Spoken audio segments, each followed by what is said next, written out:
নমস্কার, আমি ডক্টর গৌতম চক্রবর্তী, সুবিধা কেয়ার কোম্পানির পক্ষ থেকে আপনাদের আবার সবাইকে স্বাগত জানাচ্ছি আজকে জুম সেশনে। আচ্ছা, একটা কথা বলি। এখন আমরা সবাই জানি প্রত্যেকটা মানুষ আজকে যে অসুখটায়, যে কমন সমস্যায় খুব জর্জরিত হচ্ছেন, সেটা হচ্ছে সবাইকে জিজ্ঞেস করলেই বলে স্যার প্রচণ্ড গ্যাস, প্রচণ্ড অ্যাসিডিটি প্রবলেম। তো এই গ্যাস অ্যাসিডিটি প্রবলেম নিয়ে আমরা প্রত্যেকেই কিছু না কিছুভাবে বিভিন্ন সময় আমরা আক্রান্ত হই, পীড়িত হই, এবং তার জন্য আমরা বিভিন্নভাবে বিভিন্ন ডাক্তারের শরণাপন্ন হয়ে সেই ডাক্তারের উপদেশ মতো, অ্যাডভাইস অনুযায়ী আমরা কিছু ওষুধপত্র খাই। কিন্তু ঘটনাটা হচ্ছে, আমি আপনাদের একটা ব্যাপারে বিশেষভাবে সচেতন করতে চাই। আমি কোনো অ্যালোপ্যাথিক মেডিসিন সম্বন্ধে কিছু বলবো না, তবে ডাক্তাররা যে বিশেষ ধরনের অ্যাসিডিটি কমাবার জন্য বা গ্যাস অ্যাসিডিটি প্রবলেম হওয়ার জন্য যে ওষুধটা খালি পেটে রোজ একটা করে খেতে বলেন কন্টিনিউয়াস 10 থেকে 15 দিন, সেই ধরনের ট্যাবলেট আমি নাম করছি না, কিন্তু সেই ধরনের অ্যালোপ্যাথিক মেডিসিন অতি ব্যবহারের ফলে তারা হয়তো জানেন না, যারা ব্যবহার করছেন আগামী দিনে তারা একটা বিরাট ভয়ঙ্কর একটা শারীরিক সমস্যার সম্মুখীন হতে পারেন। যেমন পুরুষদের ক্ষেত্রে বলি, এই রোগটাকে বলা হয় গাইনোকোম্যাস্ট্রিয়া।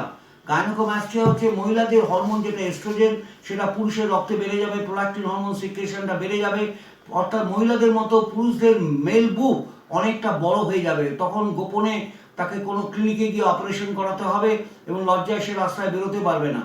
অর্থাৎ বুঝতেই পারছেন, পুরুষের যে হরমোন সেটা কমতে থাকে পুরুষের রক্তে, মহিলাদের হরমোনটা বাড়তে থাকে। তার ফলে যা হওয়ার পরিণতি, সেই পরিণতিটা অত্যন্ত ভয়াবহ।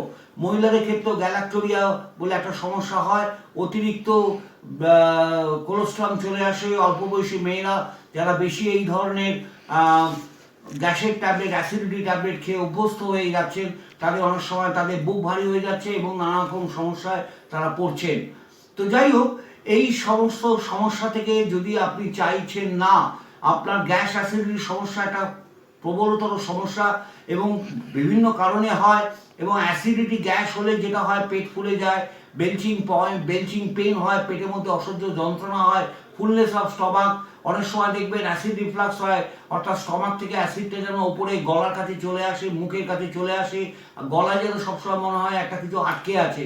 এই যে সমস্যাটা, যেটাকে আমরা হার্টবার্ন বা পাইরোসিস বলি, বুক জ্বালা করা বা পেট ফেঁপে যাওয়া বা বেলচিং, ব্লোটিং, গ্যাস, অ্যাসিডিটি, এই যে সমস্যাগুলো হয়, তাতে কি হয়, কনস্টিপেশনের সমস্যা হতে পারে। কনস্টিপেশন কারো কারো আবার দেখা গেল 2-3 দিন ধরে তার কনস্টিপেশন কন্টিনিউ হচ্ছে, কারণ অ্যাসিডিটি গ্যাসের জন্য ঠিকমতো তার টয়লেটও হচ্ছে না। তাই এই সমস্যা থেকে যদি আপনি নিজেকে নিরাময় করতে চান, বা রেগুলার কোর্সে যদি আর অ্যালোপ্যাথিক মেডিসিনে প্রতি অনীহা দেখিয়ে বা অ্যালোপ্যাথিক মেডিসিন আর ব্যবহার না করার প্রতিশ্রুতি নিয়ে যদি আপনি মনে করেন, আমাদের এই সুবিধা কেয়ার কোম্পানির পক্ষ থেকে একটা নতুন ওষুধ মার্কেটে এসেছে, অ্যাসিডিটি কেয়ার ক্যাপসুল। এই অ্যাসিডিটি কেয়ার ক্যাপসুলের নামের মধ্যেই বুঝতে পারছেন, আপনার শরীরে যে অ্যাসিডিটির সমস্যা, সেটা অ্যাসিড রিফ্লাক্স হতে পারে, হাইপার অ্যাসিডিটিও হতে পারে,